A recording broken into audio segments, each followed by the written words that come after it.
Gini Om Riko, dalam beberapa sesi privat ya, saya merhatiin itu beberapa member kayak yang itu Mbak yang di Sidoarjo setelah pulang dari privat terus tiba-tiba ngasih tahu bahwa saudaranya yang dulu invest ke dia tiba-tiba nggak minta bagi hasil. Terus ada lagi bapak yang di Jakarta itu setelah ikut privat 1 bulan kemudian ngasih kabar hutangnya yang selama ini belum lunas jadi kebayar. Nah sebenarnya yang dialami teman-teman ini apa kok bisa secepat itu? Bisa dibilang apa ya, keajaibannya? Enggak ada yang dilakukan. Enggak ngapa-ngapain kan mereka kan. Ya cuma ya belajar menyadari aja. Cuma beberapa orang, hampir kebanyakan orang itu tidak sadar perasaannya sendiri. Jadi perlu diingatkan kadang. Jadi perlu di breakdown satu-satu identitasnya apa. Nah, itu semua kan hanya bisa si Riko ketahui ketika orang lain cerita kan. Ketika orang lain cerita masa lalunya, masa kecilnya sampai sekarang gimana, kan kita dapat kesimpulan nih. Oh, dari kisah-kisah masa lalu akhirnya kita tahu, oh perasaan yang dominan ini, pikiran yang dominan ini, pikirannya selama berpuluh-puluh tahun sama, perasaannya sama, oh berarti identitasnya ini, keyakinan ini. Nah itu kan baru bisa di breakdown kan.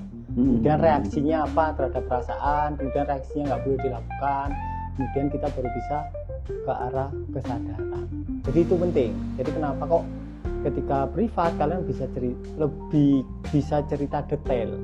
Jadi sangat disarankan kalau kalian memang mau privat ya ceritalah yang detail dari momen kalian kecil sampai dewasa, terutama waktu kecil. Jadi yang kita perlukan tuh kalian cerita momen ketika kalian masih kecil, kondisi orang tua gimana, keadaan di rumah gimana. Nah dari situ pasti ada kesimpulannya apa yang salah dengan identitas kalian. Nah yang salah apa, disadari perasaannya, baru nanti kalian bisa belajar verbal, kemudian fokus lagi ke identitas yang baru. Jadi ini ya Om ya, untuk teman-teman yang privat itu sebaiknya disampaikan apa adanya, jangan ada yang ditutup-tutupi. Jadi biar semuanya nanti clear. Iya. Dan semua orang yang privat pasti udah siap itu sih, udah siap kejujuran sih. Pasti mereka mau ketemu 4 mata kan pasti ya mereka sudah berani jujur lah pasti kan. Sudah mempersiapkan dari rumah kan. Oh ini berarti aku bisa cerita semuanya kan gitu kan. Nah itu. Dan sebetulnya yang orang perlukan itu kan aslinya bukan ilmunya kan, tapi support sistemnya, bener nggak sih? Jadi setelah privat kalian kan mungkin kalian setelah privat masalah satunya selesai. Kemudian mungkin muncul masalah lain yang diakibatkan oleh pendaman lain. Biasanya orang kan bingung, aku harus ngapain ini? Nah biasanya kalau orang itu memposisikan mentornya sebagai guru, biasanya sungkan tanya. Nah makanya penting menyesuaikan diri sebagai teman. Jadi ketika kalian selesai privat, dimasukin ke grup ya kalian gaul aja lah di grup itu. Biar kita frekuensinya itu sama-sama teman, bukan kalian anggap guru. Jadi bukan kalian dapat guru dan murid gitu ya? Jadi kalian dapat support system itu yang bagus. Itu. Jadi kalian bisa sharing pengalamannya. Soalnya biasanya orang itu gampang bingung. Misal satu masalah selesai lah, kayak yang tadi lah, hutangnya selesai. Yang 250 juta kalau nggak salah selesai dalam 4 hari. Terus minggu depan dapat masalah bertengkar sama anaknya. Kemudian dia bingung, Mas ini aku harus gimana ya? Konyol kan? Aslinya konyol. Padahal jawabannya itu pasti sama ya. Sama aja, bisa dari aja. Tapi kan orang kan perlu diingatkan berulang kali kan. Maksudnya perlu ini loh kamu viral lagi pakai alarm gitu kan. Terus disadari. Nah itu kan kalian perlu support system yang bagus, berupa komunitas yang sama-sama dalam arah yang sama. Nah itu jadi keunggulan di Taman Pintu itu sebetulnya bukan ilmunya tapi lebih ke support sistemnya. Ada Om Joko, ada Om Bari, ada Riko, ada Daniel juga, itulah. Dan ada alumni yang lama yang mungkin bisa bantu kalian Jadi dengan saling saling membantu satu sama lain Iya. di dalam. Terus ini Om, ada pengalaman alumni private juga ya. Kalau menurutku kan dia itu secara finansial itu sudah mapan, terus orangnya juga pinter, pergaulannya luas. Tapi kok dia ada kejadian yang unik menurutku, dan mungkin selama ini aku nggak pernah bayangin ya, ada orang yang ternyata trauma sama ini, takut makan di KFC. Kok bisa kayak gitu, kenapa Om ya? Ya kan tiap orang beda-beda kan. Misal sampai disalib mobil VW misal atau mobil Yeah. Avanza lah. Ya kan? Ya, Mobil Avanza. Nah, tiap orang itu apa yang bayangan atau imajinasi apa yang muncul di kepala itu beda-beda. Misal sampean Om Joko sama aku sama Daniel disalib Avanza lah. Kita di mobil disalib Avanza. Daniel keinget mantannya misal. Jancuk dulu mantanku selingkuh ya aku rek sama anak yang punya Avanza loh kan. Iya. Nah, terus misal Om Bari pingin Avanza, seneng dia disalib Avanza. Wih, Iya. bisa aku beli mobil inilah minggu depan. Nah, Iya. Om Joko yang pinginnya Serena ya biasa aja dia. Oh. Nah, aku yang nggak tahu merek mobil ya. B aja. Mobil apa ya? Kan gitu kan. Nah, Iya. makanya tiap orang itu dunianya beda-beda, tapi saling berintegrasi. Nah, apa yang membuat dunia kita berbeda-beda itu adalah sudut pandang kita atau identitas kita. Jadi orang yang identitasnya itu memang dia loving atau penuh cinta, ya dia akan melihat cinta di sekitarnya. Di dunia itu dia melihat cinta doang, tapi kalau di dunianya, di sudut pandangnya dia itu adalah sudut pandang penuh kebencian, ya dia akan melihat kebencian-kebencian. Makanya kayak sampean lah, Om Bari dulu kan suka banget lihat politik kan.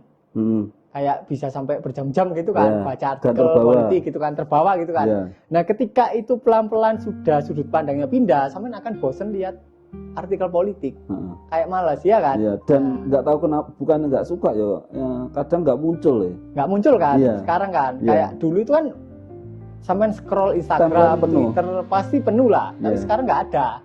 Nah, itu kan berarti udah ganti sudut pandang. Nah, itu. Sama ini Om, terkadang beberapa alumni ya itu kan ketika kita sudah praktek letting in ataupun periperal secara konsisten itu mungkin ini loh, menangkap apa yang dibilang Mas Riko yang menjalani hari demi hari dengan penuh perayaan.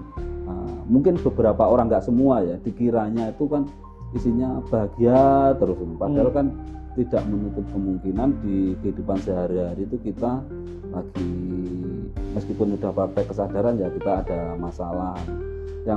Yang poin pentingnya kan bukan di masalahnya, tapi kan sikap kita terhadap masalah tersebut ya. Mungkin bisa disampaikan lagi Om ini. Jadi gini, makanya kalian tuh sangat perlu untuk praktek langsung. Karena di kepala kalian itu punya pengetahuan. Misal aku bilang perayaan, kalian punya definisi sendiri tentang perayaan, ya kan? Betul. Oh, perayaan itu berarti selalu bahagia, padahal enggak. Definisiku perayaan itu adalah ketika kalian hadir sebagai ruang kesadaran, di mana kebahagiaan dan kesedihan itu muncul dan tenggelam. Nah, kalian punya definisi, ya kan? Iya, betul. Sama kayak cinta lah. Aku bilang menurutku, definisiku berdasarkan pengalaman, cinta itu adalah ketika kalian hadir sebagai kesadaran. Nah, tapi kalian punya definisi sendiri. Oh, cinta itu berarti ketika aku lagi nuansa mau berhubungan seks dengan pasangan. Nah, kan beda kan? Cinta. Jadi orang itu punya definisi sendiri-sendiri. Makanya kalau di kaidah Zen, ketika kalian mendengar orang lain, ya kalian harus diam pikirannya, dalam artian kalian tidak punya definisi apapun terhadap apa yang dikatakan. Jadi pengetahuan kalian yang sebelumnya itu cuma asumsi kalian. Jadi ya udah disadari. Ketika ada orang, ketika si Riko bilang pencerahan itu adalah perayaan. Nah, kalian punya definisi. Oh, berarti aku harus. Nah, ini kan harus disadari kan? Ya, betul. Definisinya atau asumsinya atau pengetahuannya. Oke, siap. Ada tambahan Om Joko?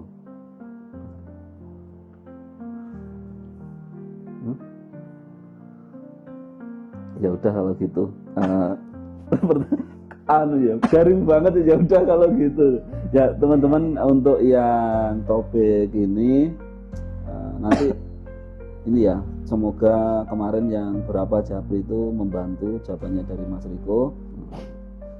Om Riko, Gini, kondisi umumnya kita dan masyarakat di lingkungan sekitar itu kan kalau lagi bahagia, seneng, happy itu pengen terus mempertahankan rasanya itu.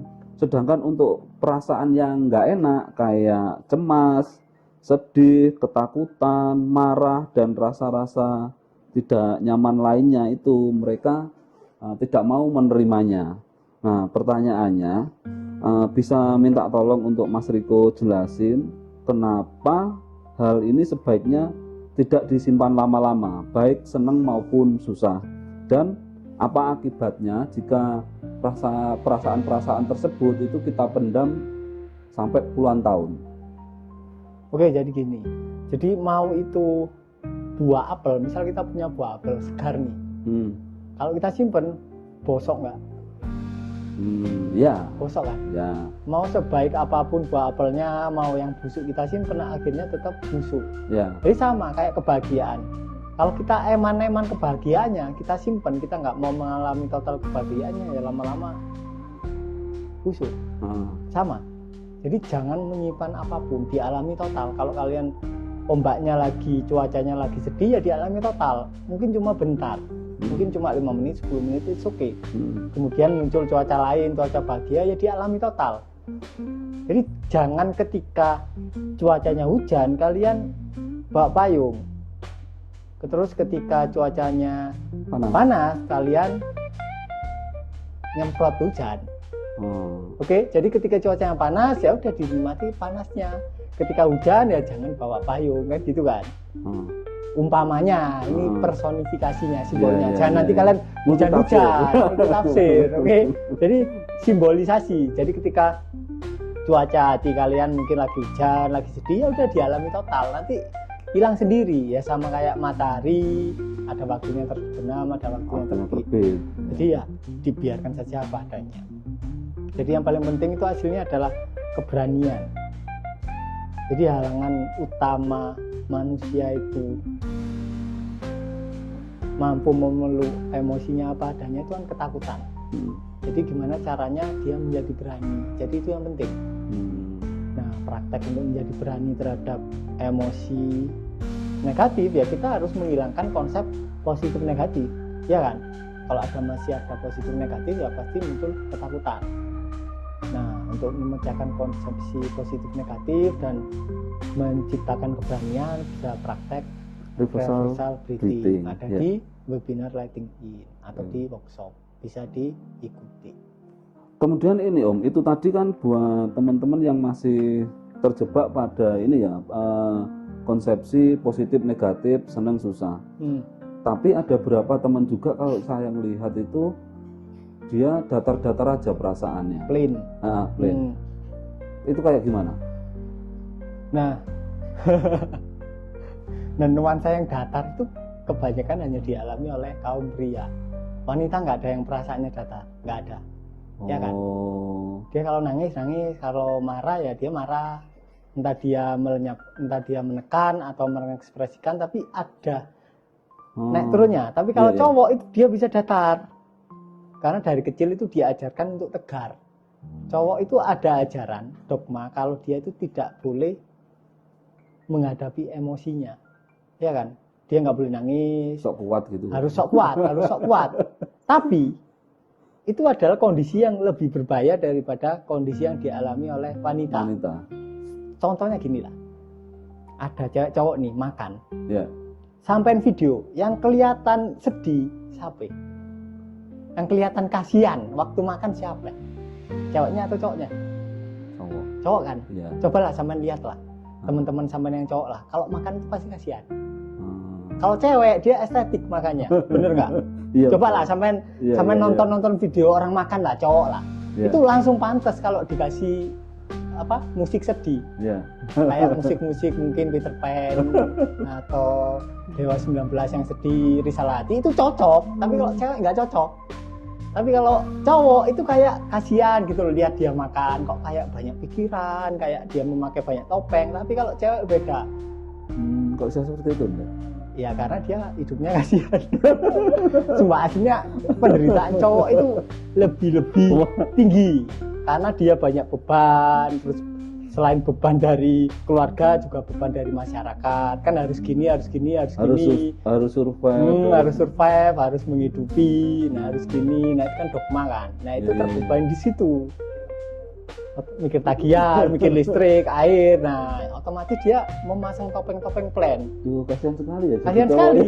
Jadi selain dia itu sudah aslinya dia itu stres, tapi dia nggak boleh menunjukkan kesetresan dia yang aslinya ke masyarakat. Soalnya nanti dia cewek, kamu cengeng banget. Nah itu kayak gitu. Tapi kalau cewek it's okay, iya kan? Kalau cewek lemah kan it's okay.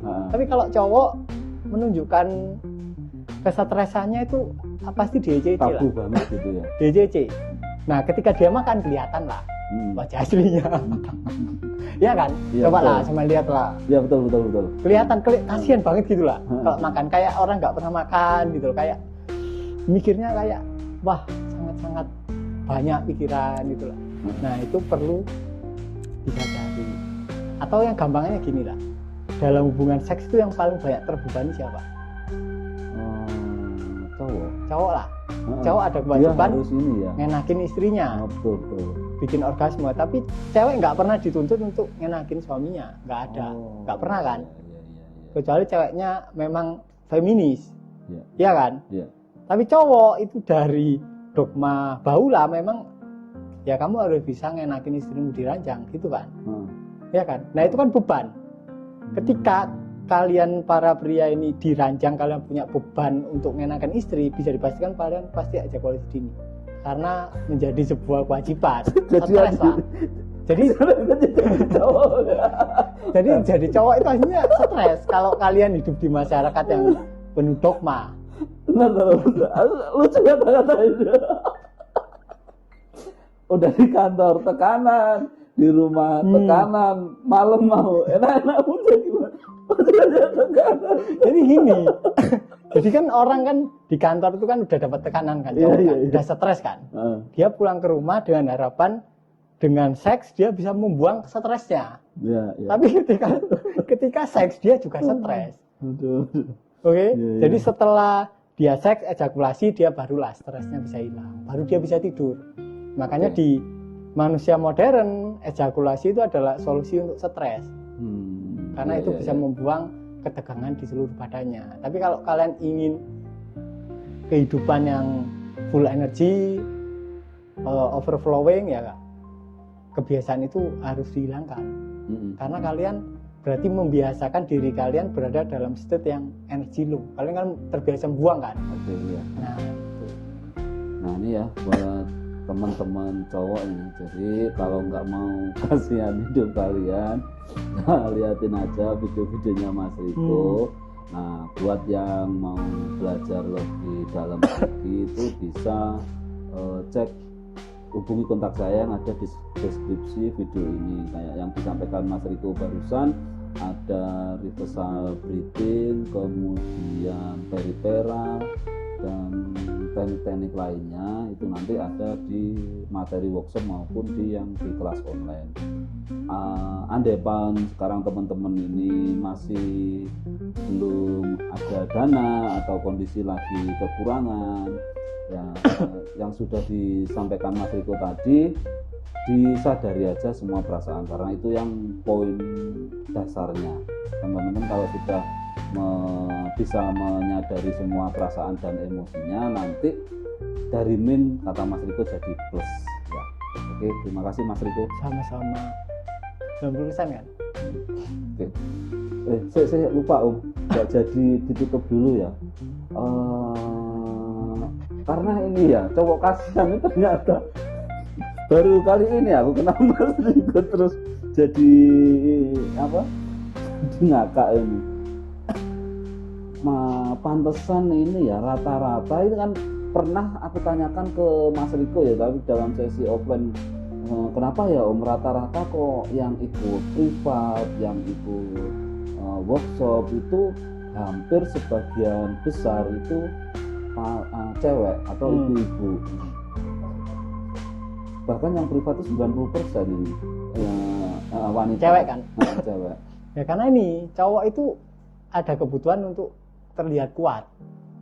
Nah ketika dia cerita masalahnya ke orang, berarti kan image-nya runtuh.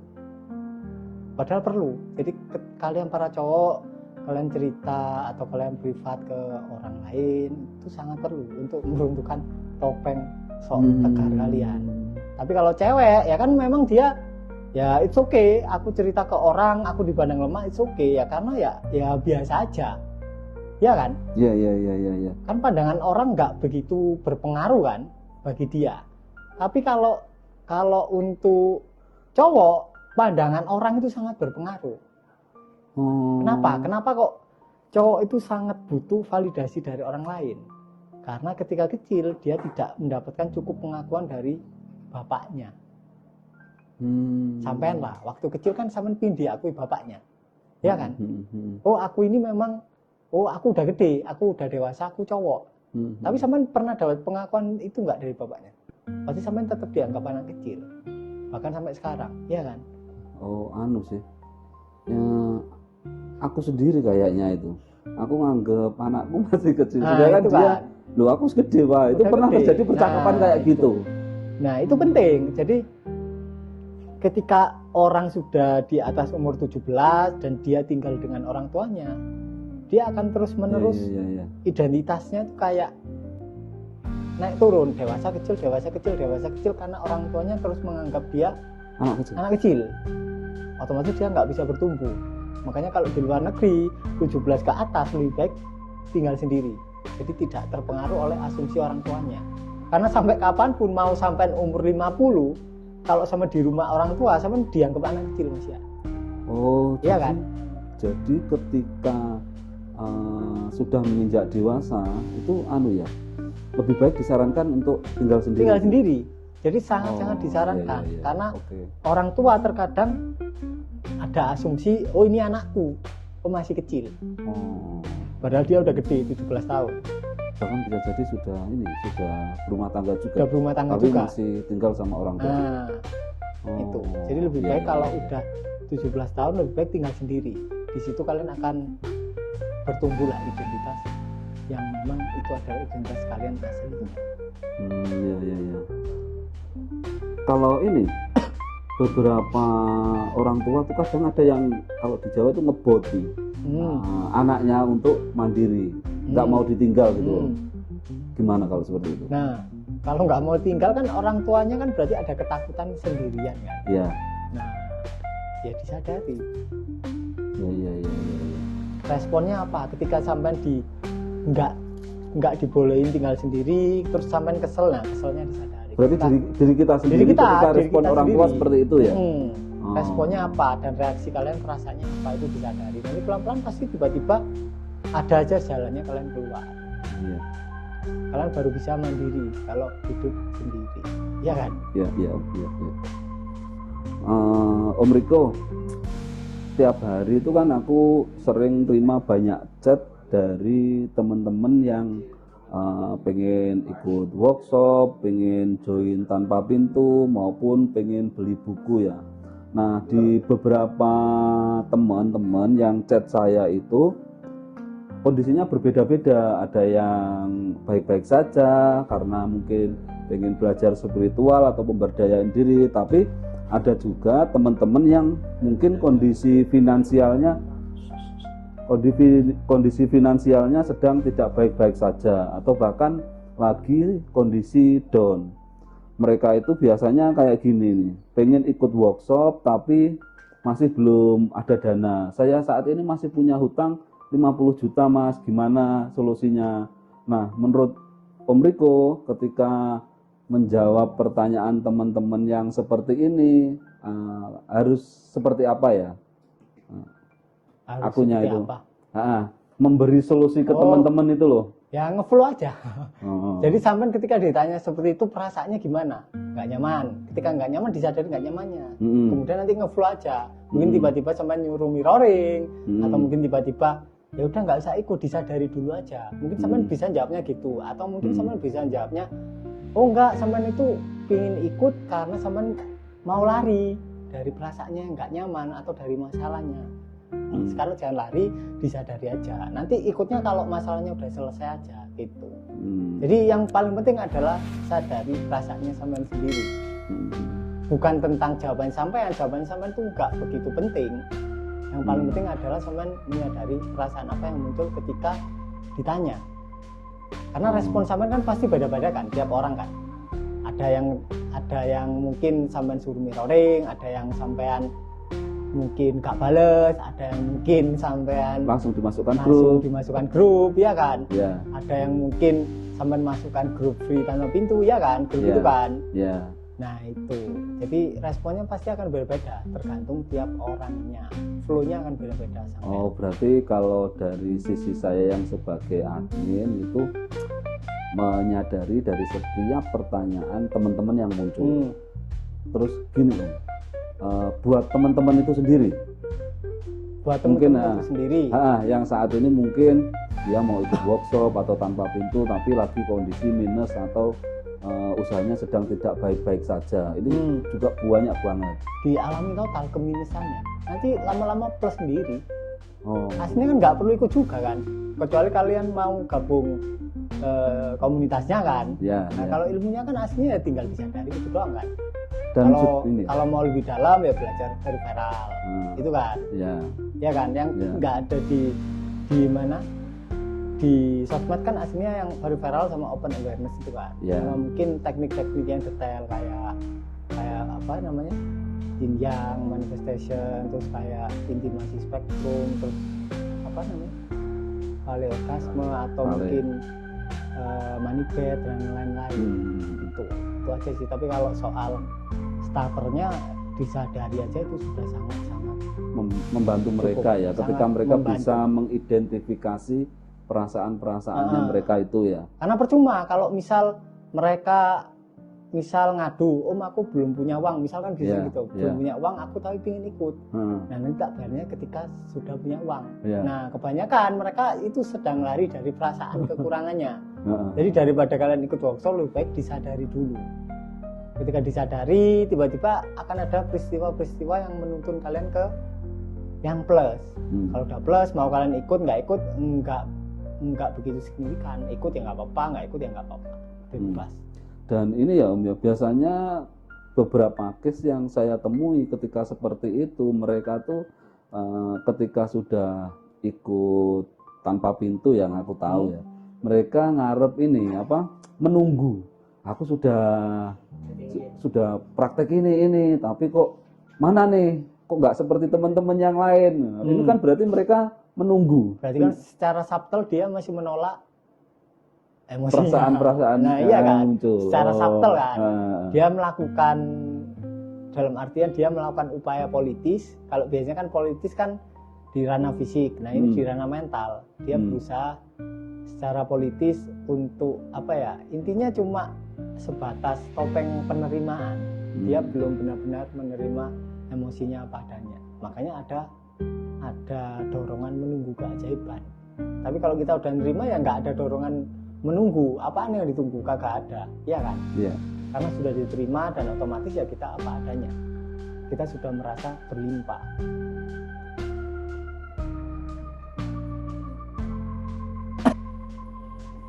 Oke Om, terus gini Om, misalnya ini nih, dari teman-teman yang tanya tadi terus dijawab seperti itu, mereka tidak terima nih, kayak kok pelik banget ya. Nah gimana tuh Om? Apanya gimana? Ya itu ya, yang member kayak gitu tadi, yang responnya justru nggak enak ke kita. Itu udah ada kasus benerannya nggak? Nggak ada. Nah, solusinya ini gampang. Tinggal dicoret kata seandainya, sudah nggak ada kemungkinan. Itu kan. Kalau memang ada kasus nyata ya, ketika ada orang bilang, ih pelit banget adminnya atau asem gitu kan. Ya udah, apa yang muncul sebagai reaksi dari kata pelit itu. Ketika muncul berarti sampean ada keinginan untuk mendapatkan validasi dari orang lain kan. Ingin dianggap lemah. Tidak pelit, Ingin dianggap tidak pelit, disadari juga. Tapi kalau nggak ada case-nya ya tinggal dicoret kata seandainya. pertanyaannya hilang. Gimana? Oh ini ya, seperti ada teman yang dari Jogja itu kan member lama. Nah dia kemarin kan pas kita webinar itu sharing nih, tanya apa aja sama Mas Riko itu tidak pernah dijawab. Nah akhirnya dia praktek sendiri. Nah kebetulan di beberapa bulan, 2 bulan lalu kan kita ke Jogja, ternyata dia sharing dari praktek sendiri itu dia akhirnya dapat mobil tuh. Nah, kayak gitu mungkin ya Om ya. Ya, jadi ya sama, ngefollowku juga beda-beda tiap orang. Ada beberapa orang yang tak jawab, ada beberapa orang ngefollownya ya disadari aja. Misal ada yang kasus orang Jogja itu dia bilang gini, tanya gini, Om, gimana caranya dapat mobil gitu kan? Kan tanya gitu kan? Atau gimana?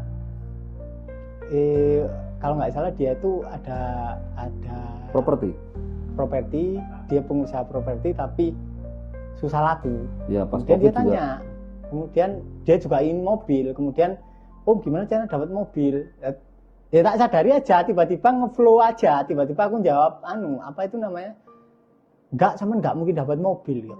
Seumur hidup sampean nggak mungkin punya mobil, tak gitu kan? Nah ketika aku jawab gitu, perasaan dia keluar. Nah terus tak jawab, dia sebelum jawab, Om aku mangkel, sebelum dia balas itu udah tak balas duluan. Kalau sampean mangkel, disadari mangkelnya. Berarti aku bawa pesan dari semesta buat sampean kan gitu kan. Nah intinya orang-orang secara persentase orang-orang yang digitukan itu apa ya, lebih cepet lah. Itu. Tapi ya kita harus nge-flow aja, nggak boleh semua orang dibutuhkan. Lebih cepat itu juga tricky juga ya. Tricky juga. Lebih cepat kalau dia udah paham ilmunya. Kalau yang belum paham kan beda lagi. Breng gitu aja.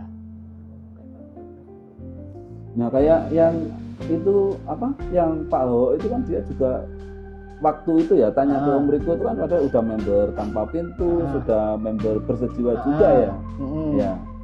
Ya nggak tahu aku juga, ngeflowku ya, enggak, sama nggak mungkin punya mobil seumur hidup.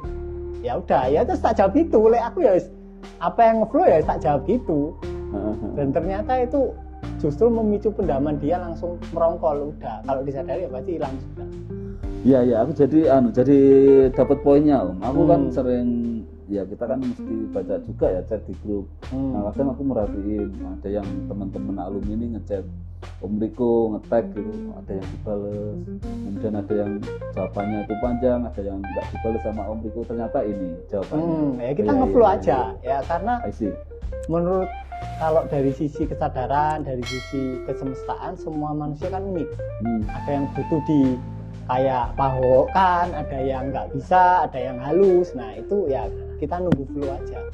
Jadi nggak mungkin bisa disamaratakan tiap orang, karena tiap individu unik. Dan kalau kita ngeflow ya benar aja. Ya teman-teman ini ya, semoga membantu ya jawaban dari Mas Riko ini juga sama ini ya. Barangkali beberapa teman-teman ini tadi kan sering nelpon kita. Saya tuh pernah di 4 hari yang lalu kalau nggak salah di telepon tuh sampai 12 kali di jam. Nah waktu itu memang momennya kan saya pas keluar kota ya, jadi nggak sempet ngangkat. Nah cuma dipikir kita nggak mau ngangkat atau apa, padahal ya kalau BA pertanyaannya juga dibalas juga sih. Dan tema kali ini masih tentang parenting. Nah kebetulan untuk yang ini ada pertanyaan dari alumni workshop LinkedIn. Nah, teman-teman ini mungkin selama ini sudah merasakan manfaatnya ketika setelah ikut workshop. Nah, kemudian kan kemarin di Surabaya ternyata banyak anak-anaknya juga yang diikutkan workshop. Nah, mungkin untuk teman kita yang satu ini karena lokasinya agak jauh, jadi mungkin tidak bisa ikut yang workshopnya. Nah, anaknya ini kebetulan saat ini SMP dan di pondok, jadi waktunya kan terbebas. Pertanyaannya dari member Letting In ini adalah ketika anak-anak sering melihat orang tua bertengkar, kemudian tanpa disadari membenci atau tidak nyaman dengan salah satu atau kedua orang tuanya. Dan ini juga sering terjadi di lingkungan sekitarnya, Om. Jadi lingkungan sekitar itu sering melihat kayak apa ya, marah-marah, kemudian sampai membanting barang untuk mengatasinya gimana, Om? Atau mengajarkan letting in ke anaknya tersebut dengan fenomena-fenomena yang ada di keluarga maupun masyarakat yang seperti itu. Oke. Nah, ada satu poin penting. Jadi sebelum kita mengajarkan anak, ya kita harus terlebih dahulu menguasai hal tersebut, benar atau enggak? Ya kan? Iya. Misal lah, sebelum kita bisa ngajari seseorang masak, ya kita harus bisa masak dulu dong. Sebelum kita bisa ngajarin orang lain sepak bola, ya kita harus bisa sepak bola dulu dong. Nggak mungkin ada pelatih yang nggak bisa sepak bola, ya kan? Nah itu, jadi kita harus terlebih dahulu membiasakan diri kita dalam open awareness terlebih dahulu. Ketika kita sudah bisa secara pelan-pelan tuh menyadari dan kemudian mengalami total, dalam artian menerima total perasaan kita sendiri, kemudian kita pelan-pelan baru bisa menerima anak kita, bisa menerima pasangan kita, kemudian kita baru bisa menerima orang lain yang jangkauannya itu lebih luas dari dunia sekitar kita, betul kan? Kemudian kalau orang lain sekitar sudah bisa terima, kita baru bisa menerima alam semesta apa adanya. Jadi sebelum kita mengajari orang lain, terutama anak kita atau lingkungan keluarga kita, untuk bagaimana caranya letting in, bagaimana caranya mengalami total, ya kita harus terlebih dahulu bisa terlebih dahulu. Kalau kita sudah bisa menjadi ruang, biasanya kebutuhan untuk mengajari orang lain itu tiba-tiba hilang. Dalam artian urgensi ngajarin ya. Kemudian kita ngeflow aja. Kalau orangnya nanya ya kita ngajarin. Tapi kalau anaknya itu mungkin, kan ada dua tipe orang kan. Ada dua orang yang memang dia itu mau belajar, dan ada tipe lain yang memang dia nggak mau belajar. Nah, gimana kalau orang nggak mau belajar kita berusaha ngajarin? Nggak bisa. Jadi ketika si anak ini melihat kita ini kok udah mulai berubah, dia pasti tanya, "Ma, kamu kok berubah, kamu ngapain?" Gitu kan. Yeah. Nah, baru ketika itu kita bisa ngajarin orang. Tapi kalau kita dalam kondisi belum bisa, atau dalam artian belum mampu menyadari emosi kita apa adanya, kita masih rentan menendang emosi kita ke ruang lain, padahal nggak ada ruang lain, ya di luaran kan masih kelihatan, anak kita masih ngelihat kita, oh mamaku masih pemarah, mamaku masih rentan dengan kesedihan, masih belum bisa menerima, masih berjuang dengan kehidupannya. Dalam artian berjuang kan berarti dia melawan perasaannya kan. Ketika dia nggak melawan, ya nggak ada perjuangan. Makanya hidup itu aslinya bukan perjuangan, tapi perayaan total. Jadi ketika kita nggak melawan emosi kita, ya nggak ada perjuangan. Nah, ketika kita sudah bisa menerima diri kita, dalam artian pikiran dan perasaan kita, otomatis itu akan terpancar keluar. Kemudian orang-orang terdekat kita itu kebanyakan akan tanya, gimana caranya ya biar aku bisa bahagia setiap saat kayak kamu. Nah, itu kita baru bisa ngajarin. Tapi kalau kita kondisinya masih amburadul, letting in-nya belum terlalu standby, atau masih loncat-loncat, atau masih belum stabil, kemudian kita bisa terjebak. Misal ketika kondisinya kita belum stabil, terus kita lupa menyadari emosi kita, terus anak kita itu jadi pemicu dari semesta mengingatkan kita, ini loh kamu masih ada emosi kemarahan. Kemungkinan kita nyalain anak kita, wah anakku ini yang salah, harus tak ajari letting in. Padahal yang perlu letting in itu maknya dulu atau bapaknya dulu, ya kan? Ketika maknya udah bisa nerima anaknya apa adanya, sebelumnya tentu saja dia harus bisa menerima perasaannya terlebih dahulu kan. Baru otomatis dia bisa menerima orang lain apa adanya. Dalam kasus ini anaknya. Nah, ketika dia bisa menerima perasaannya apa adanya, dia bisa menerima anaknya, dan gak ada kebutuhan untuk merubah anaknya sesuai keinginan atau idealisme kepalanya. Nah, ketika nggak ada urgensi untuk merubah, otomatis ya nggak ada urgensi untuk ngajari letting in. Kecuali kalau orangnya tanya, anaknya tanya, "Ma, kamu kok kayaknya hidupnya sekarang happy-happy aja, kamu ngapain?" Nah, beda. Tapi kalau anaknya masih ngelihat orang tuanya belum berbeda jauh dari kemarin, dari tahun lalu yang masih banyak kemerungsung, masih banyak melawan emosinya, ya anaknya pasti nggak tanya. Iya kan? Iya, betul. Contohnya gini lah, Om Hari ditanya Andra nggak anaknya? Enggak. Hmm.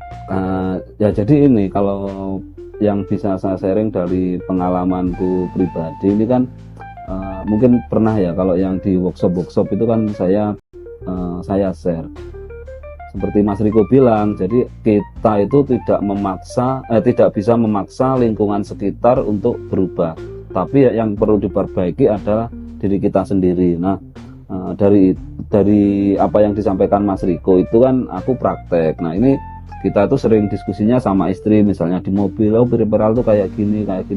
Nah, dengan sendirinya karena anak ini melekat dengan kita, ya pasti kalau tanya itu akhirnya ketika kita sering jogging bareng saat mengendara itu praktek dengan sendirinya. Dan yang unik dari anak saya itu apa ya, setiap keinginannya itu kalau tak perhatiin ya sekarang jadi sering kesampaian itu meski nggak ngerti caranya, tiba-tiba aja. Kayak yang dulu pengen makan di salah satu resto, terus nggak apa ya, kita lagi di desa nggak mungkin ke sana, terus tiba-tiba Mas Joko nyuruh ngambil buku di stasiun yang dekat dengan resto itu, seperti itu.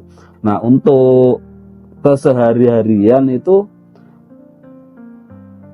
istri maupun anak, saya kira ya benar yang disampaikan Mas Riko, ya memang ikut berubah. Kayak ketika kita praktek periperal, Mas Riko kan bilang dulu ada member yang tanya harusnya sholatnya jadi lebih khusyuk. Nah, yang saya lihat dari anak saya yang kelas 3 SD ini, dia kemarin tuh baru selesai 3 hari ini, jadi tiba-tiba aja pengen sholat tahajud 40 hari.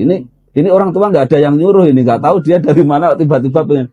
Dan tanpa paksaan, ketika bangun jam 3 pun ya dia nggak pernah merasa keberatan, dan akhirnya keinginannya untuk ngelakuin sholat tahajud yang 40 hari itu bisa mulus tanpa ini. Beda dengan yang ya apa ya, kayak saya dulu kayaknya ya. Gitu. Nah, intinya itu ketika kita sudah menerima kondisi pikiran sama emosi kita, interaksi kita sama anak juga berubah ke arah lebih baik, dan otomatis pelan-pelan ketularan. Sisi frekuensinya itu. Jadi tidak perlu berusaha ngajarin anak atau ngajari pasangan, karena pasti nanti menular kalau kalian prakteknya sudah konsisten, sudah benar lah. Ya. Itu. Jadi lingkungan sekitar itu akan ngikutin dengan sendirinya Om ya. Apalagi lingkungan terdekat dengan kita, terutama keluarga itu. Jadi lingkungan sekitar itu adalah cerminan dari diri kita. Kalau diri kita udah benar ya, lingkungan akan mengikuti, terutama anak dan pasangan. Berarti cara ngajarinya dan cara praktekinya ke anak maupun ke misalnya yang member ini bapaknya ke istri itu ya praktekin letting in dan periferal dengan baik dan konsisten. Nanti lingkungan sekitar dengan sendirinya juga akan meniru.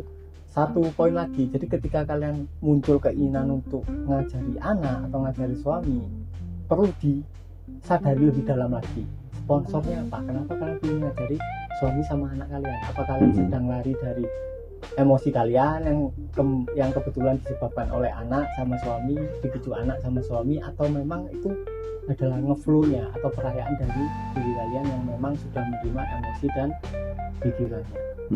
Jadi itu poin penting. Jadi sadari dulu sponsornya. Kalau nggak ada sponsornya ya itu oke, ajarin aja, dan kemungkinan anaknya pasti ya akan mengikuti. Siap. Ya, terima kasih Mas Riko. Oke Om, lanjut yang tadi nih.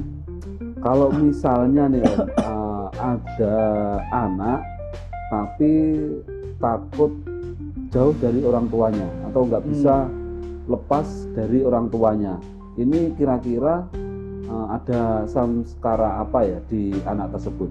Kesepian? Enggak cuma orang tua, semua orang punya samskara kesepian. Contoh lah, orang dari kecil sama orang tuanya sampai gede, kemudian ketika dia pacaran tiba-tiba dia lupa dengan orang tuanya, ya kan? Dia sudah tidak terikat lagi, tidak melekat lagi sama orang tuanya. Kali ini dia melekat sama pasangannya. Kemudian setelah menikah, ibunya ya ganti pasangannya. Jadi hal yang pertama yang paling penting adalah menyadari rasa kesepiannya. Karena ketika kalian kesepian, kalian tidak bisa mencintai orang lain. dengan kalian kesepian, kalian butuh dicintai orang lain. Pertanyaannya, ketika kalian membutuhkan cinta, kalian kesepian, kalian ingin cinta dari orang lain, kalian juga akan bertemu orang yang sama, orang yang juga butuh cinta dari orang lain. Akhirnya duet, pengemis cinta, fatal. Oh, Jadi kalau kalian, hampir semua orang lah pasti punya pendalaman kesepian. Contohnya lah, kalau kalian benar-benar sendirian, pasti kalian nggak nyaman. Kalian sendirian di rumah pasti nggak nyaman. Kalian pasti ada urgensi untuk sepi ya di sini, tak ngopi aja, sepi ya tak nonton TV. Nah itu kan berarti ada rasa tidak nyaman terhadap kesendirian. Itu kalian hanya bisa tercerahkan ketika kalian nyaman sendirian.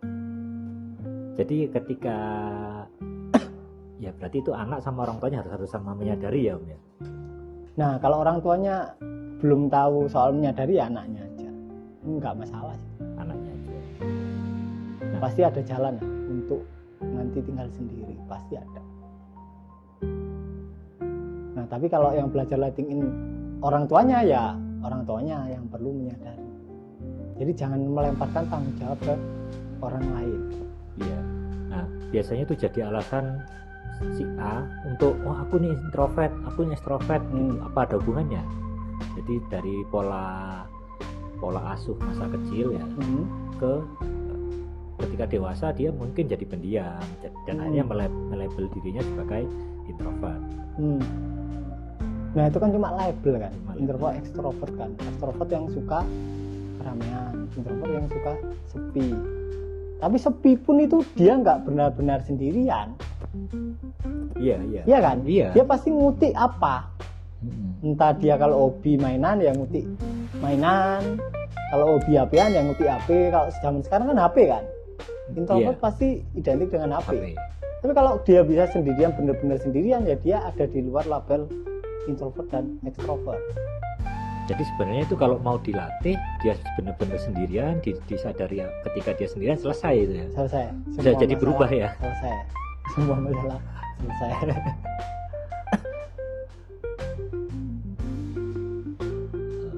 Banyak juga para orang tua itu yang ya mereka itu tidak ingin anaknya kesusahan nanti di masa depan. Ya bahkan sejak kecil semuanya dipenuhin, sekolahnya dicariin. Apa itu efeknya bagi si anak di masa remajanya atau masa ketika dia sudah seharusnya mandiri, itu efeknya apa? Efeknya ya ketika dia dewasa, orang tuanya udah mati.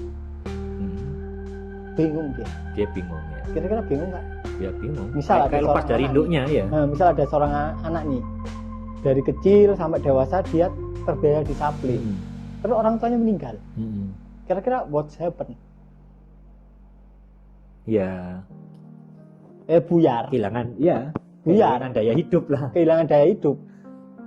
Nah, jadi itu. Jadi ketika kalian para orang tua ingin terus mensuplai anaknya, nggak mau anaknya struggle, ya, itu sangat-sangat benar. Tapi perlu disadari terlebih dahulu sponsornya. Kenapa kalian mensuplai jor-joran? Apakah kalian ada ketakutan terkait diri kalian sendiri? Mungkin kalian nggak mau anak kalian mengalami apa yang kalian alami dulu, atau yang paling tahu pasti kalian. Kalau kalian jujur dengan perasaannya mau mengalami total, nanti pasti mungkin kalian tetap akan mensuplai jor-joran, tapi respon ke anak kalian mungkin akan berbeda. Nah itu, jadi bukan tentang kalian mensuplai atau enggak, bukan kalian manjain atau enggak, tapi sponsornya apa. Kalau sponsornya jelek, hasilnya pasti jelek. Iya, jadi gini Om, di teman-teman private maupun yang seminar ya, itu rata-rata kan kekurangan cinta dari orang tua. Ada tekniknya untuk solusi itu, dan tekniknya sangat powerful, sangat itu langsung bikin happy. Nah, kalau untuk anak yang kelebihan suplai tadi itu, apa itu ada juga teknik atau saran dari Mas Riko jika kita mengalami seperti itu? Nah, kelebihan suplai itu kan bukan berarti orang tuanya cinta dia. Iya, makanya. Bukan berarti. Misal ada orang ingin namanya itu, nama keluarganya itu terus dikenal. Akhirnya dia mensuplai anaknya jor-joran. Kira-kira rasa apa yang muncul di situ? Ambisi atau cinta? Iya, ambisi. Ambisi. Jadi kemungkinan besar itu bukan cinta. Bukan cinta. Kemungkinan besar. Jadi solusinya akhirnya sama. Sama ya. Mau itu supply jor-joran atau nggak supply, itu kemungkinan besar sponsornya bukan cinta. Iya. Kemungkinan besar. Kalau efeknya buruk berarti kemungkinan sponsornya bukan cinta. Oke, menarik ini. Jadi Jadi- teman-teman yang mungkin merasa masa kecilnya kurang perhatian, kurang supply dari orang tua, ada solusinya, dan ini sudah banyak, mungkin hampir seluruh alumni praktekan ya. Dan seru sekali, itu bisa dipelajari di komunitas ya. Iya. Jadi kalau misal biasanya kan ada dua sisi anak kan. Anak yang satu ini kayak bebas dan dia otomatis kekurangan kasih sayang. Yang satu ini karena orang tuanya ambisius, dia ingin mencetak dirinya yang lain. Ya kan, dia ingin meneruskan dirinya sendiri dalam bentuk anaknya. Oh, Dia itu disuplai. itu yang dianggap supply kan ya? Itu yang dianggap supply. Oke, itu yang Oke, dianggap supply. Kemudian selain dia supply, dia juga memberikan batasan. Iya, iya. Kamu nggak boleh ini, nggak boleh itu, nggak boleh ini, nggak boleh itu. Bisa ditebak, gedenya pasti fanatik.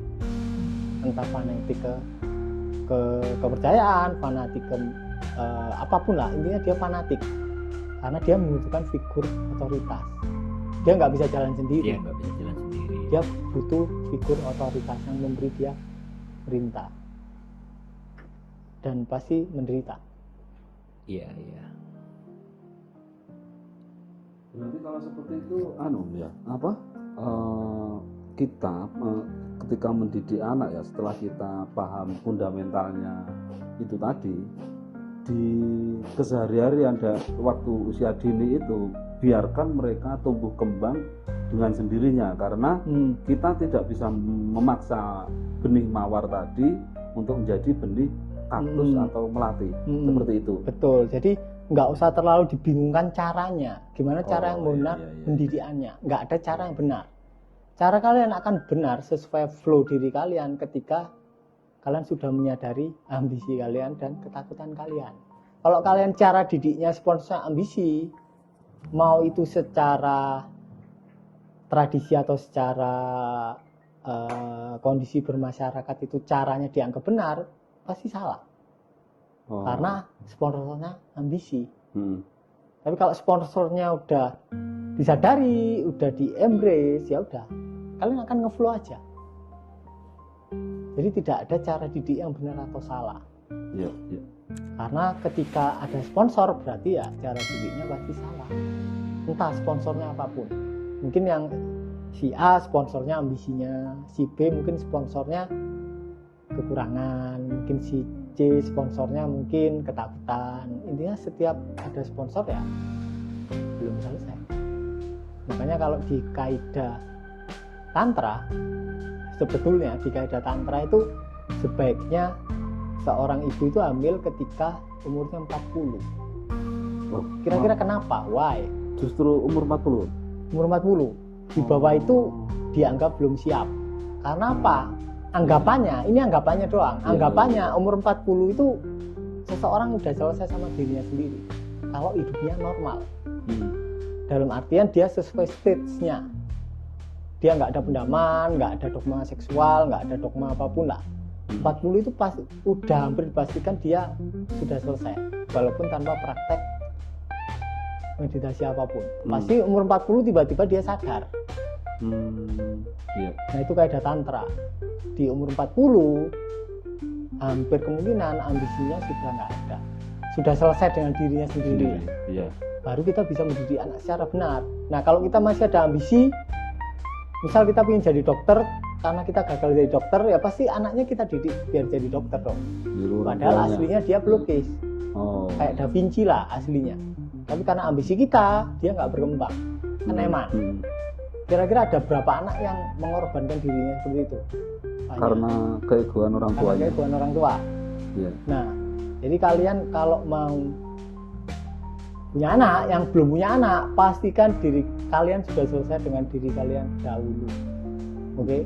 Jadi sekaligus tip ini ya buat nah, teman-teman yang saat ini belum punya anak ya. Iya. Kalau sudah punya anak ya udah, mau gimana ya kan, ya udah Sadari aja ya. sadari aja Oke, kondisinya. oke. Otomatis sekarang flow-nya akan berubah dengan sendiri. Siap. Iya, iya. Terima kasih Om Tiko. Ya. Sama-sama.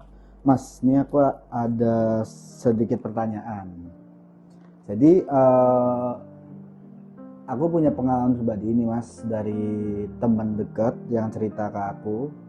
Jadi dia ini cewek, tapi kondisinya itu dia jauh dari keluarga. Jadi dia hidup itu bersama orang tua asuh. Nah, di kondisi yang sekarang dia tuh sering merasa bingung Mas, ketika dia dapat pacar atau pasangan, itu kerap kali dia mendapatkan hal-hal yang berbau kekerasan, yang secara fisik dan mental. Nah, kemudian sering juga diselingkuhin nih Mas. Bahkan yang lebih parah itu dia pernah dilecehkan dengan katakanlah pamannya atau omnya. Nah, dia tuh pernah mengalami hal-hal yang gak enakin kayak gitu. Nah, kalau dari Mas Riko, kira-kira kenapa sih pola ini bisa berjalan dan bisa terus-menerus? Nah, sebelum kita bahas, tak tanya, pelecehannya berulang nggak? Dia sering dapat catcalling, Sering. dia sering dapat ya sweet, Ya, sering sih Ya. Mas. dapat pelecehan dari orang, tiba-tiba ditepuk pantatnya. Kalau itu sih belum pernah cerita, tapi yang berbau-bau soal pelecehan Sering kerap lah. ya. Kuping kan berarti kan, Betul. berulang kan. Nah, background keluarga, Saya nggak begitu tahu lebih jauh, cuma yang saya tahu orang tuanya itu ada di luar kota dan dia Oke. emang tinggal bersama orang tua Oke. asuh. Nah, berarti ketika kecil dia mengalami fenomena ditinggalkan sama orang tuanya, benar? Betul. Nah, ketika rasa tertinggalkan itu enggak diproses atau dalam artian tidak dialami total, pelan-pelan, lama-lama, ya realitanya akan tumbuh seperti itu. Dia akan ditinggalkan orang, diselingkuhin atau misal ditinggal putus, kalau udah bersuami ya ditinggal selingkuh atau dicerai dan lain-lain. Nah, poin kedua adalah tentang pelecehan, dan hampir semua orang itu adalah ini, pelecehannya tadi berulang. Why berulang? Karena label yang kita sematkan itu agak-agak tricky, yaitu korban pelecehan. Kan tak tanya apakah dia beneran korban. Menurut ceritanya dan menurut yang coba dijelaskan ke saya, itu jelas pelecehan sih. Enggak, maksudnya apakah dia benar-benar korban. Ya kalau dari sudut pandang saya iya. Kan tak tanya apakah dia benar-benar korban. Kemungkinan sih iya kalau dari menurut saya ya. Masih itu. Nah, kan gini.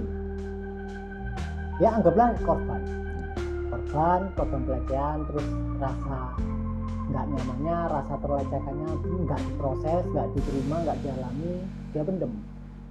Di pelecehan kedua, apakah dia korban? Kalau berulang sih harusnya enggak, karena kalau misalkan yang pertama itu udah diatasin, ya mungkin bisa iya bisa nggak ada bahkan. Korban pertama, fenomena pertama dia dilecehkan, dia mungkin korban. Ya. Kedua, dia bukan korban. Ketiga, dia bukan korban. Pertama doang dia korban. Korban dari cetakan genetiknya, mungkin dari orang tuanya atau konstruksi mental garis keturunannya. Tapi di kedua, dia sudah bukan korban. Dia adalah creator dari atau pencipta dari fenomena dilecehkan. Tapi ketika kita terus melabeli pola berulang dengan korban, ya nggak ada solusi. Misal sekarang tak tanya lah, kayak Sinta dulu lah. Kalau tak labeli dia korban pelecehan, kira-kira dia sembuh tidak? Enggak akan sembuh. Karena ketika kita bilang, oh kamu korban pelecehan, ya dia akan nyalain orang, selain dirinya, ya kan? Tapi ketika aku bilang, kamu untuk pertama fenomena pelecehan itu kamu korban, kedua, ketiga, sampai ke 10, sampai ke 20, ya kamu penciptanya. Which is ya salahnya sendiri. ketika kita menganggap oh berarti diriku yang menciptakan fenomena pelecehan, ada solusinya, ya kan? Tapi ketika kita menganggap oh aku korban pelecehan, nggak ada solusinya, nggak pernah ada solusinya, karena kita melemparkan tanggung jawabnya ke orang lain. Ya, masuk. Ya kan? Misal fenomena kedua 3 sampai 10 temennya sampean bilang oh aku korban pelecehan, kira-kira apa yang bisa dilakukan? Nggak ada, yang ada cuma dukungan moral atau Nggak ada. ikut menyalahkan Iya, aja. Iya. nggak ada solusi. Kalau kita menganggap diri kita adalah korban pelecehan, nggak ada solusi. Sama kayak misalnya oh aku korban, aku miskin ya aku korban, nggak ada solusi. Tapi ketika sampai dengan pemahaman yang dalam menganggap oh aku ini kurang uang atau mungkin ketipu ya gara-gara aku sendiri, ada solusinya, ya kan? Ya. Oh berarti ada yang salah nih, mungkin aku mendam sesuatu pengalaman yang belum selesai total sehingga itu muncul di kemudian hari. Intinya adalah menggeser posisi dari korban ke kreator yang mengkreasikan, termasuk pelecehan. Kenapa kok wanita itu susah sembuh dari pelecehan? Ya karena mereka menganggap diri mereka adalah korban, padahal bukan. Dan mereka pengkreasinya. Untuk fenomena pertama mereka jelas korban dari gen, ya kan? Mungkin ibunya waktu hamil belum memproses trauma pelecehan di masa lalu, mungkin waktu dan intinya belum terproses, kemudian secara epigenetika turun ke anaknya. Nah, pola gen itu yang merangsang orang lain untuk menghasilkan dia, itu korban. Sama kayak gini lah, orang entah gimana caranya, orang yang lagi marah itu bisa menemukan korbannya, ya kan? Nggak mungkin dong sembarang orang tiba-tiba ditempelin. Ya. Kenapa dia nempeling orang itu? Di jalan ketemu, kenapa dia nempeling orang itu? Nggak kenal pula. Nggak kenal pula. Kenapa bukan yang sebelahnya? Apakah dia korban? Ya enggak. Ya kebetulan selaras. Ya sama. Korban pelecehan secara tanpa sengaja, secara tanpa sadar, dia menciptakan keselarasan dengan yang melecehkan. Ya kan? Artinya, ya kita perlu berganti posisi dari korban ke pengkreasi. Oh, ya kita harus sadar, oh berarti selama ini aku dilecehkan ya gara-gara aku. Gara-gara apa? Nah itu yang perlu dicari tahu. Gara-gara apa? Tentu saja bukan gara-gara pakaian kalian. Ya. Itu pertama, bukan gara-gara pakaian. Karena banyak orang yang pakaian seksi yang nggak ada pelecehan. Justru yang tertutup biasanya. Iya. Ya kan? Nah kenapa? Kenapa kok aku dilecehkan? Nah itu kalian bisa mulai mencari why-nya why. Nah ketika kalian terus mencari, kalian baru bisa sadar, oh ternyata aku dulu pernah dilecehkan dan aku belum memproses rasanya secara total, belum memproses rasa bencinya secara total, belum memproses rasa bersalahnya secara total, belum diterima total, akhirnya itu balik lagi looping. Oke, berarti selama kita belum shifting dari keadaan sebelumnya, belum menempatkan diri sebagai kreator, mau apapun solusinya nggak ada. Walaupun ya dia posisi korban, tak suruh dia menyadari, ya dia nggak akan bisa menyadari. Memang bukan salahnya. Karena dia merasa bukan salahnya. Karena dia merasa oh ini salahnya orang lain. Nggak ada solusi. Nah, dari Mas Riko, saran-sarannya buat para korban yang sudah kreasi. Bukan korban. Iya. Fenomena kedua kita Para kreator yang sempat mencap dirinya sebagai korban. Nah, itu saran-sarannya apa sih Mas yang perlu dilakukan selain memindah posisinya dari korban ke kreator?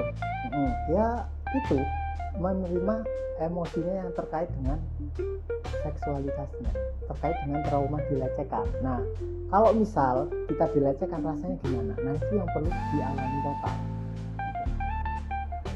Nah, kalau dari Mas Riko nih, kira-kira ada nggak sih Mas metode dari letting in yang mungkin bisa langsung dipraktekkan oleh teman-teman yang sedang mengalami ini?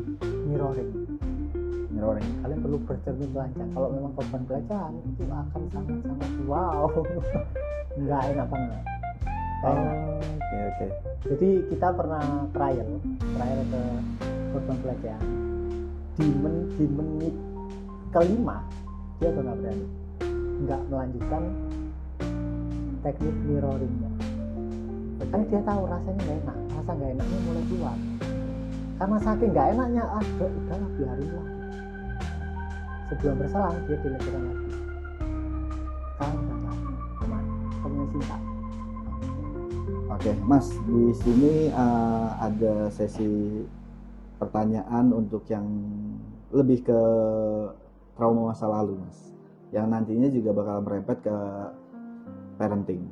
Nah, mungkin banyak orang yang merasakan hal ini sewaktu kecil, terutama dari perempuan, yaitu trauma seksual, Mas. Mungkin waktu kecil itu banyak dari member kita yang mengalami entah itu kekerasan, entah itu pelecehan dan sebagainya macamnya, akhirnya bisa menjadi trauma. Nah, kira-kira apakah trauma tersebut itu bisa kita bawa sampai dalam tanda kutip sampai mati, atau sebenarnya kita bisa ada di fase mengobati dengan sendirinya? Nah, itu menurut Mas Riko gimana ya? Oke, nggak ada istilah waktu mengobati, nggak ada. Waktu tidak bisa mengobati. Itu cuma kata-kata motivasi aja. Jangan waktu, oke? Jadi disadari. Jadi kalian perlu benar-benar sadar itu. Jadi trauma itu bisa terbawa ke anak. Karena pola didikan kalian otomatis berdasarkan trauma kalian, ya kan? Kalau kalian punya trauma pelecehan, ya pasti nggak jauh-jauh dari itu pendidikan kalian, dan otomatis anak kalian juga ketularan.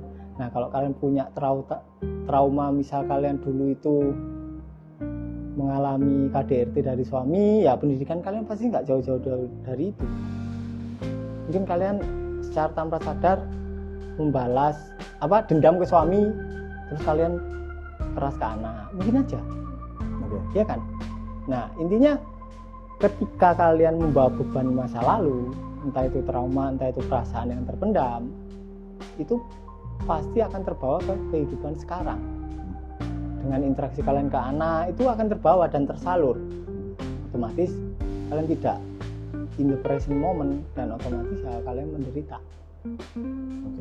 Yang lebih bahaya adalah ketika ibu hamil. Oh, ibu hamil itu malah fase lebih rentan, berbahaya. Kalau ibu hamil diselingkuhin sama suaminya, kan identitasnya sudah terbentuk. Misal lah, sampean punya istri, kemudian hamil, kemudian sampean selingkuh, kira-kira istrinya merasa apa? Nggak berharga. Nggak berharga kan? Pasti. Oke kan, nggak berharga kan? Kalau nggak berharga, kemungkinan besar dia juga akan nyalain anaknya. Ya kan? Kenapa sih harus hamil? Kenapa gitu? sih aku kalau nggak hamil aku bisa ngelayani Daniel nih, dia pasti nggak selingkuh gitu kan? Iya. Otomatis mungkin apa yang dirasakan si ibu hamil tertransfer melalui plasenta ke anaknya, dirasakan oleh anaknya juga. Kemudian pola didikan ketika sudah lahir juga kan otomatis mengikuti pola pendaman itu kan.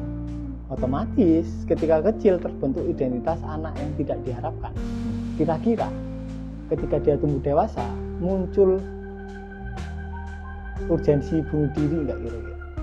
Bisa jadi. Kemungkinan ada. Bisa jadi. Karena dia merasa tidak diharapkan oleh orang manapun. Dan ketika itu identitas tercetak ketika kecil, identitas kita itu yang anak yang tidak diharapkan itu akan terbawa ke semua interaksi kita. Awal interaksi kita kan sama keluarga. Ya. Tercetak kan. Yang paling dekat. Sebelum sama keluarga, interaksi kita sama ibu hamil. Ibu kita yang hamil kita. Nah, itu sudah terbentuk nih identitas. Terus semakin keras ketika kita balita. Ya. Kemudian semakin keras ketika kita remaja.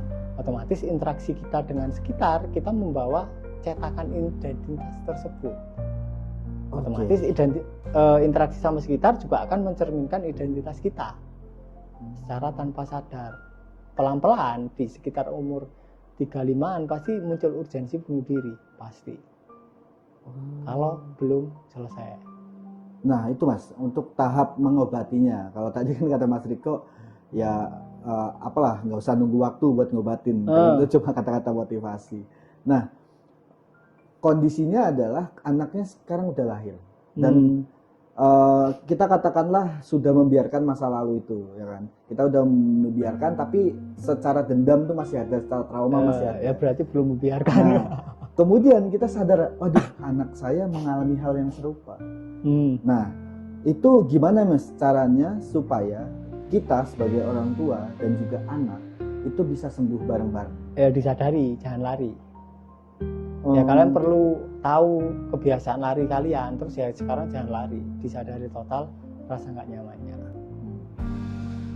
Berarti secara nggak langsung ya udah apapun yang udah kita alami dulu disadari, mencoba berdamai. Kalau dalam mencoba berdamai itu sebenarnya kata yang tepat gak sih Mas? Atau itu Enggak. juga sebenarnya lari? Lari, karena Lari sambil mencoba juga. berdamai, karena mencoba. Nah tahap menyelesaikannya Mas, kadang kan orang tuh mikirnya adalah selesainya itu ketika berdamai.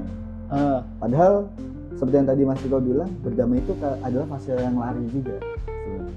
Mencobanya, bukan berdamainya. Oh mencobanya. Mencobanya Mencoba itu berarti kan berdamainya itu lari, iya kan? Kalau berdamai ya udah berdamai kan. Ya Sekarang kan juga bisa, bisa aja. langsung diterima aja kan, Ya. langsung dialami total kan. Oke. Nah kalau mencoba kan masih coba-coba kita. Oke. Ini bisa nggak kan gitu Pak. Oh. Berarti kita dalam artian belum berdamai, hanya mencoba. Oke. Nah, tapi Mas, apakah ya kita sadar ketika kita nih udah punya anak, ya, ternyata anak mengalami hal yang sama. Kita sebagai orang tua tuh perlu ngaku nggak sih ke anak gitu kalau maafkan ya ini gara-gara ibu atau gara-gara bapak kamu jadi kayak gini, dulu ibu juga kayak gini segala macam gitu. Itu perlu nggak sih Mas diobrolin? Bisa jadi perlu, Bisa jadi. tapi terlebih dahulu selesaikan dulu dirimu sendiri, baru boleh minta maaf lah ke anak. Tapi kalau belum selesai kalian minta maaf ya Sama aja bohong. ngapain? Ya. Iya kan? Oke. Bisa diterima Mas. Hari ini kita mau gosip-gosip atau bincang-bincang soal LGBT. Nah Mas Riko, seperti yang kita tahu, komunitas LGBT itu akhir-akhir ini sudah mulai marak kita temui, dan juga sebenarnya sudah mulai terang-terangan juga nih. Nah, untuk dari sisi kita yang masih straight, yang masih normal dalam tanda kutip ya, masih pada jalan takdirnya, itu untuk kita mencegah atau membuat tembok lah dengan kaum LGBT itu kayak gimana ya Mas ya? Kayak gini, sebelum kita bahas tempo-tempoan. Jadi gini, kenapa kok mereka yang mungkin pertanyaannya kenapa kok sampai mereka berani menunjukkan eksistensi gitu kan? Ya. Itu dulu lah yang kita bahas. Orang sampai berani menunjukkan eksistensinya karena mereka dalam posisi berkelompok. Apalagi kelompoknya udah besar, anggotanya banyak. Ya. Pasti mereka semakin berani. Karena banyak yang dukung, iya kan? Iya sih. Kalau zaman dulu masih dikit, ya nggak akan berani menunjukkan eksistensi, bahkan dianggap sebagai hal yang memalukan. Tapi zaman sekarang karena udah eksistensinya banyak, manusianya yang dalam tanda kutip belok udah banyak, ya akhirnya mereka membentuk suatu komunitas, dan di dalam komunitas ya pasti menunjukkan eksistensi, jadi pendulum. Jadi ketika komunitas itu banyak dan dia eksis, artinya dari individual itu kan jumlah individu banyak kan, individu yang banyak akhirnya membentuk komunitas, dan secara energi komunitas itu akan berusaha mempertahankan energinya sendiri. Ya. Jadi dia akan berusaha melawan mayoritas, Betul. ya kan? Nah, ketika kita tahu dalam artian jumlahnya udah semakin banyak, berarti kan kita tahu kalau posisi masyarakat kita berarti ada yang salah. Kira-kira yang salah apa? Yang salah Apakah secara tanpa sadar masyarakat kita mendukung mereka? Sekarang gini, Sekarang tak tanya gini, ketika dari kecil sampai dipisahkan sama lawan jenis, sama nggak boleh gaul sama lawan jenis, nggak boleh berhubungan sama sekali, ditransportasi dipisah, oke? Kemudian sampai disatukan dengan jenis yang sama, kira-kira yang terjadi apa? Lebih banyak interaksi dengan sesama jenis juga. Nah, kira-kira? Iya, tidak menutup kemungkinan. Ya kan? Ya. Ya kan? Ya.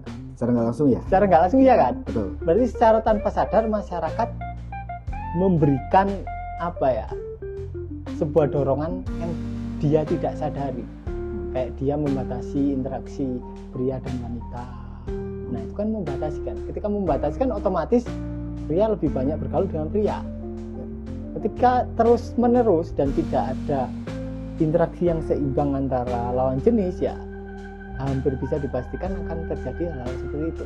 Itu poin pertama.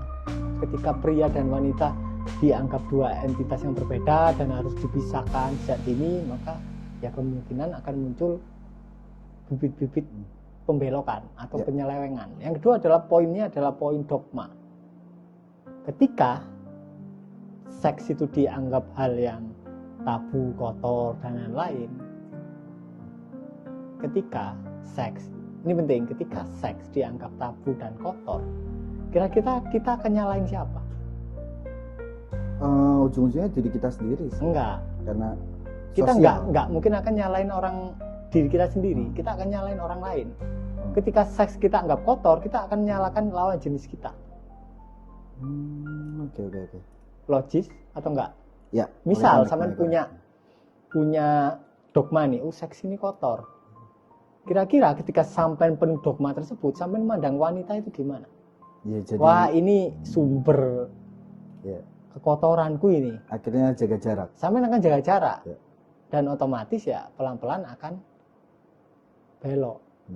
Nah, kalau dari segi kimiawi otak kita, prolaktin yang tinggi dan dopamin yang sangat rendah itu menunjang LGBT. Kenapa? Karena prolaktin itu identik dengan hormon kebosanan. Oke? Ketika prolaktinnya tinggi, kemudian dopamin rendah, sama akan bosan dengan hubungan seksual sama pasangan resmi. Oke? Ini kita bahas dari sisi orang tua yang terlebih dahulu. Ketika orang tua ini dopaminnya rendah, prolaktinnya tinggi, dia akan bosan dengan pasangannya. Itu poin pertama. Jadi ketika prolaktin tinggi, dopamin rendah, dia akan bosan dengan pasangannya. Ketika orang menikah, pertama kali itu kan sangat hot. Kemudian di bulan kedua, 3, 4 itu mulai bosan. Ketika bosan, sama akan ngapain? Kalau ada channel cewek, sama akan kenal sama cewek lain, mungkin selingkuh. Kalau nggak ada kenal cewek, sama akan bokep.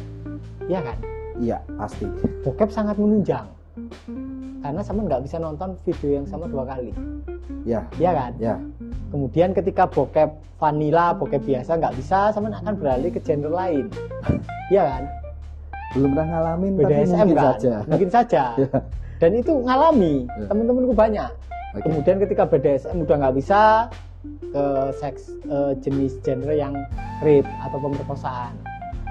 Ketika itu sudah nggak bisa menunjang kenaikan dopamin, untuk sampai merasakan kenikmatan kan dopamin yang low ini harus naik sekejap kan, kemudian turun lagi. Nah, ketika genre yang kalian sukai sekarang nggak bisa menunjang kenaikan itu, ya otomatis ganti genre. Pemerkosaan harus ganti genre ke sesama jenis kira-kira. Jadi ini cerita yang bukan cerita yang yang mengherankan. Jadi kalau kalian terus-menerus menonton bokep, lama-lama kalian akan muncul keinginan untuk nonton bokep sesama jenis. Jadi awal-awal kalian akan nonton bokep lesbi kalau kalian cowok. Lama-lama bokep lesbi nggak bisa menunjang kenaikan dopamin. Otomatis kalian nonton homo, bokep homo. Nah, masalahnya ketika bokep homo itu disediai oleh sosmed, oke? Ya. Ada aplikasi kayak semacam Tinder, mungkin kalian akan coba-coba. Kemudian homo. Kalaupun dari sisi orang tua kalian nggak sampai ke yang anjlok banget dopaminnya dan nggak sampai yang prolaktinnya tinggi banget, pola kimiawi ini bisa diturunkan ke anak kalian, dan anak kalian akan meneruskan semakin tinggi dan semakin rendah. Kemudian LGBT semakin marak, makanya dari masa ke masa LGBT semakin marak karena ada kaitannya sama kimiawi tubuh kalian yang kebetulan kontraksi kimiawinya kalian teruskan ke anak kalian secara epigenetika. Kalian hitung-hitungan lah secara persentase lah, tahun 90-an berapa persen kira-kira LGBT? Nggak banyak. Selain itu juga nggak Itu berani jadi untuk keluar juga. nggak berani. Ya. Mungkin acara TV itu juga jarang. Adalah acara-acara zaman dulu yang LGBT, tapi kan nggak seterang sekarang kan. Nah, zaman sekarang kan udah mulai banyak. Dari masa ke masa akan semakin banyak. Kalau dari dogma seksual tidak ditangani, terus secara kimiawi juga tidak ditangani, terus secara trauma juga tidak ditangani. Ketika kalian punya dogma, dopamin kalian low, protein kalian high, kalian akan anggaplah gini lah, satu masyarakat kita lah, itu dopaminnya low, prolaktinnya high, dogma seksualnya tinggi. Kira-kira di masyarakat seperti itu akan menciptakan masyarakat yang penuh kriminalitas seks tidak? Kemungkinan iya. Kemungkinan ya, Iya. ya kan? Korbannya kira-kira siapa? Yang udah gede apa yang kecil? Iya pasti menurun ke generasi selanjutnya. Enggak, misal ada orang kelainan nih, dia punya dogma tinggi, dia pingin banget nih. Kira-kira yang dia melakukan seks secara paksa ke siapa kira-kira? Pelecehan itu dilakukan ke siapa? Bisa jadi ke orang terdekat juga. Kira-kira anak kecil enggak? Bisa Karena jadi. anak kecil tidak ada perlawanan, dia nggak bisa ngelawan. Iya. Dan dia belum tahu tentang, oh ini area boleh disentuh atau enggak. Dia nggak tahu, ya kan? Otomatis lebih aman bagi si pelaku. Iya, masuk akal. Iya kan? Ya. Lebih aman bagi si pelaku. Dan aku yakin hampir 80% atau 70% wanita itu masa kecilnya pernah mengalami pelecehan seksual. 70%. 70%. Oke? Kalau sampean kenal temen sampean tanyain, kamu masa kecilnya pernah dilecehkan? Kalau dia jujur, dia pasti jawab pernah. 70%. Itu kondisi masyarakat kita. Jadi kalau LGBT itu naik persentasenya, ya kita nggak bisa nyalain LGBT-nya secara total. Ya pasti ada yang salah di dalam komunitas masyarakat tersebut. Entah dari sisi kimiawi otak, entah dari dogma, entah dari trauma seksual. Contoh lah zaman dulu. Kalau sama lihat candi, itu gambarnya apa candi? Hah? Kemaluan kan? Gambarnya kemaluan kan? Iya, Di zaman dulu itu dianggap hal biasa. betul. Iya kan? Ketika dianggap hal yang biasa, ya sama biasa-biasa aja. Nggak ada dinding pembatas antara pria dan wanita. Makanya kelainan seksual zaman dulu itu tidak terlalu banyak. Nggak pernah terdengar. Sama cerita sejarah di kerajaan Majapahit, pernah dengar cerita LGBT-nya? Nggak ada sih. Nggak ada kan? Belum pernah dengar Normal sih. kan? Iya, Nggak ada kan? nggak ada.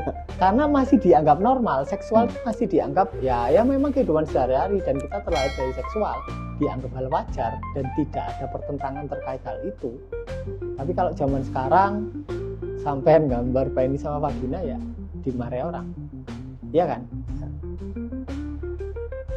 Oke. Nah itu yang harus kita pahami dulu lah. Aslinya yang menunjang pertumbuhan LGBT ya masyarakat itu sendiri.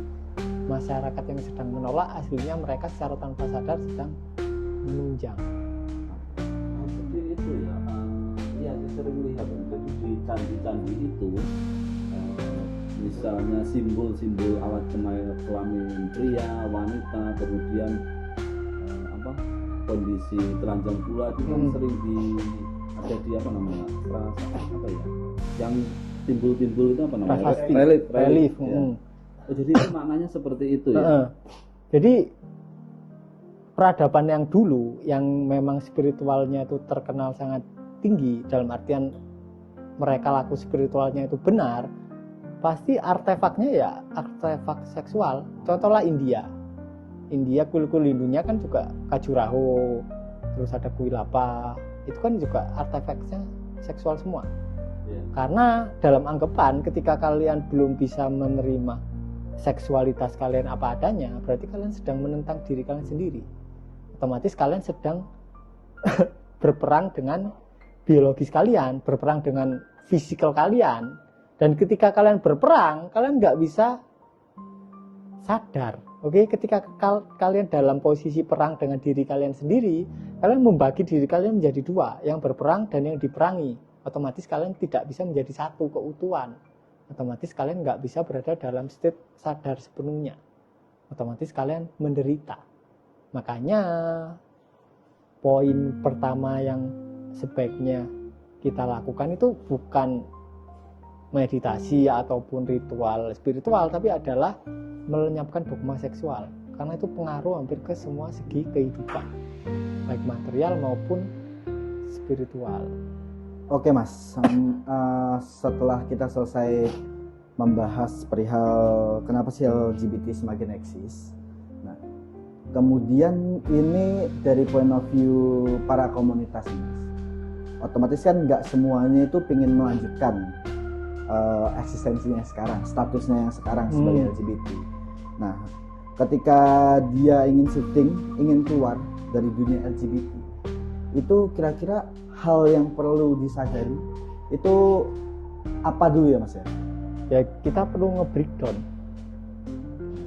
akar dari LGBT-nya apa, kenapa kok dia sampai mengalami fase LGBT. Kita perlu nge-breakdown itu, karena tiap orang mungkin sebabnya beda-beda.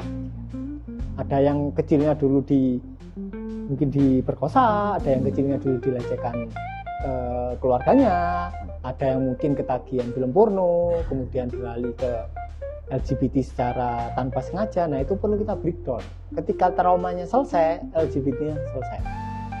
Tapi kalau kita berusaha merubah kebiasaan, terus berusaha nggak gaul sama orang-orang komunitas LGBT, kita ingin keluar, pasti gagal. Sama lah kayak orang sakau lah. Iya. Misal ada orang kecanduan narkoba, kemudian caranya dia berusaha keluar, nggak ngobat itu dengan cara dia nggak bergaul sama teman-teman lamanya, kemudian menyendiri, dikurung sendiri. Ya, dikurung sendiri, kemudian dia berusaha nggak ngobat, nggak lama pasti balik. Nah, kita perlu cari tahu kenapa dia ngobat. Oh, ternyata aku ngobat itu gara-gara tekanan kerja. Oh, aku merasa tertekan di pekerjaan karena aku nggak enjoy kerjaanku. Oh, aku nggak enjoy gara-gara aku ada stres dari kecil. Nah, itu yang perlu di breakdown, perlu disadari, nanti pelan-pelan pasti hilang. Karena semua kecanduan, baik itu kecanduannya berupa narkoba atau kecanduan tingkah mekanisme LGBT, ya pasti ada akarnya. Kalau akarnya nggak selesai, ya kecanduannya akan tetap muncul lagi dan lagi. Sama lah kayak orang kecanduan rokok, ya kan? Ya, kebetulan saya sendiri. Kebetulan sama sendiri. Jadi ketika seorang pria misal stres, kemudian dia ngerokok, oh ternyata dengan ngerokok stresku berkurang. Kira-kira dia kecanduan nggak? Ya bisa Kecanduan. jadi. Kalau nggak butuh itu kadang nggak ada panik, inspirasi, ya nggak kan? tenang, Panik, gitu nggak ya, tenang, bisa- nggak nyaman. Nah, akibatnya kecanduan. Dengan cara dia berhenti ngerokok, wah nggak ngerokok wis karena nggak sehat. Kira-kira dia balik ngerokok nggak? Balik. Kalaupun nggak balik, dia akan ganti kecanduan yang lain, ngemut permen, Ya, Iya bisa, kan? bisa. Iya kan? Nyemil. nyemil. Nah, tapi ketika rasa nggak nyamannya disadari, pasti itu berhenti sendiri. Mungkin kalian akan tetap ngerokok kadang-kadang, tapi bukan dipicu oleh rasa nggak nyamannya, tapi kalian hanya ingin menikmati rokoknya. Kalau sekarang kan, kalau kalian kecanduan ngerokok kan kalian belum tentu menikmati rokoknya. Kalian hanya sedang lari dari rasa nggak nyamannya dengan cara ngerokok. Kalian nggak benar-benar menikmati rasanya. Nah, jadi yang perlu di breakdown itu akarnya. Penyebabnya apa? Yaitu yang diatasi. Oke Mas. Nah, kalau dari pikiranku tadi sih Mas, kalau dari kelompok LGBT, semisal ini kan dia memutuskan untuk keluar untuk dunia seperti itu. Tapi karena di komunitasnya ini udah mulai besar dan mungkin secara komunitas juga komunitasnya takut kalau misalkan kehilangan anggota komunitasnya. Kemudian udah ada nih Mas yang niat banget buat keluar dari komunitas tersebut, komunitas LGBT. Tapi itu secara nggak langsung ditakut-takuti atau diancam gitu Mas. Kita untuk di posisi seperti itu dalam kesadaran kita itu kita harus bagaimana ya Mas? Nah ya sama, jadi harus disadari dulu traumanya. Kalau traumanya belum disadari, sampean berusaha lari dari komunitas, pasti sampean terombang-ambing, ya kan? Oh, iya. Tapi kalau sampean sudah sadari traumanya, sampean jadi pribadi yang berani, dan tiba-tiba ya hilang sendiri. Kayak tiba-tiba nggak ada yang nggak ada yang ngechat dari komunitas itu, atau tiba-tiba ngilang aja, nggak ada yang nyari. Nah itu. Oke. Nah ini mungkin dari sisi orang tua. Kita sebagai individu ini udah sadar dan kita sebenarnya udah keluar dari komunitas tersebut. Kemudian kita nggak mau nih nantinya anak-anak kita itu dalam kondisi yang sama seperti kita. Nah, dari sisi orang tua tuh untuk menghindari anak-anak kita dari dunia LGBT itu kira-kira langkah tepatnya seperti apa ya Mas? Nah, kalau sampean misal orang tua ini takut anaknya terjerumus LGBT ya, kemudian dia bereaksi dengan cara melarang anaknya nonton film LGBT, melarang anaknya browsing internet, ketat lah intinya.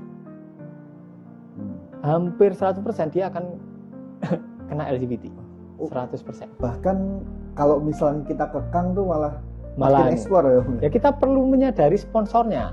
Oh kita takut anak kita LGBT. Semakin kita bereaksi terhadap ketakutan kita dengan tingkah kita ngatur anak, itu realitanya semakin memadat. Oke. Ya kan? Karena kita semakin melestarikan ketakutan kita. Akhirnya ketakutannya beneran kejadian. Makanya perlu disadari dahulu ketakutannya. Kemudian kita akan ngeflow aja. Oke. Berarti lumayan terjawab sih Mas, gimana caranya kita keluar, kemudian menahan dirinya juga, kemudian membentengi itu dari anak-anak kita. Semoga teman-teman dari Letting In dan Lalu Pintu juga makin sadar, makin terbantu dengan apa yang kita sampaikan. Sampai jumpa di konten selanjutnya. Thank you Mas Riko. Sama-sama.